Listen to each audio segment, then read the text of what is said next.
He silenced the storm. Dearly beloved, there are seasons in our spiritual journey that defy explanation. Seasons where the heavens feel shut. You pray and feel no answer. You seek and feel no presence. The winds are blowing in the opposite direction, and every step of faith feels like a battle uphill. Maybe you're there now. Your health falters. Your finances dry up. Your relationships strain. You try to hold on to hope, but each day feels heavier than the last. You whisper, "God, where are you?" Let me assure you of something eternal and true. God is not absent in the storm. He is sovereign in it. He is near, closer than your very breath. Storms don't mean abandonment, they often mean assignment. When the disciples were caught in the storm, Mark 6:5-5-2, they were there not because of disobedience, but because Jesus sent them. He made them get into the boat, and yet, as they obeyed, the winds turned against them.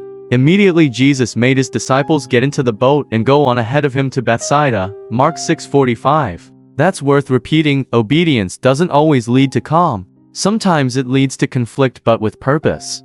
God didn't abandon them in the wind. He saw them, Mark 6:48. He came to them, and he got into the boat with them. Storms refine us. Storms expose our reliance on ourselves. Storms reveal whether our faith is anchored in the calm or in the character of God. God watches over you even from the mountain. Jesus was on the mountain praying while the disciples strained in the storm. He hadn't forgotten them. He had his eyes on them the entire time. He saw the disciples straining at the oars, Mark 6:48. Sometimes it feels like God has turned his back, but the truth is he is interceding for you. Romans 8:34 says Christ is at the right hand of God, interceding for us. You are never alone. You are never unseen. God often shows up in the fourth watch.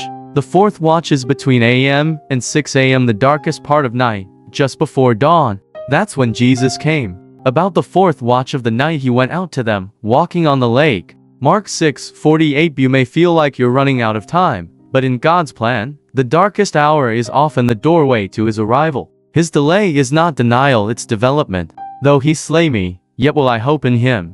Job 13:15. The testing of your faith produces perseverance. James 1-3. God's voice calms the chaos. When Jesus approached, the disciples were terrified until they heard his voice. Take courage. It is I, don't be afraid. Mark 6:50. Sometimes, you need more than an answer, you need assurance. The presence of God doesn't always calm the storm immediately, but it calms you. Peace I leave with you, my peace I give you. I do not give to you as the world gives. Do not let your hearts be troubled, and do not be afraid. John 14:27. Worship in the wind. It invites the presence of God. As soon as Jesus entered the boat, the wind ceased. Then he climbed into the boat with them, and the wind died down. Mark 6:51. Worship is your weapon in the wind. Praise invites the presence that stills the storm. Paul and Silas sang in prison, Acts 16:25, and the chains fell off. Jehoshaphat sent worshippers ahead of the army to Chronicles 20:1-2, and the battle was won without swords. Don't wait for peace to praise.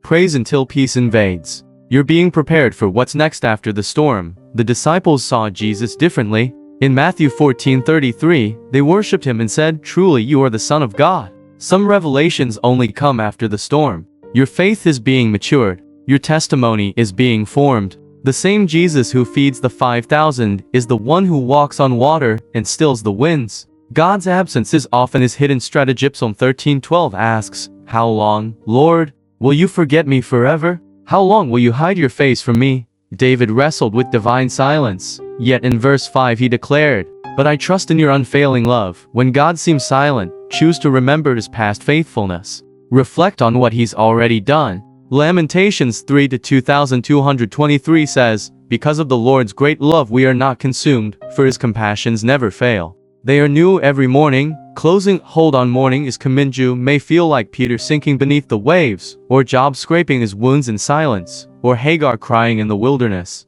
But every one of them encountered the God who sees, the God who speaks, and the God who saves. Your story doesn't end in the storm.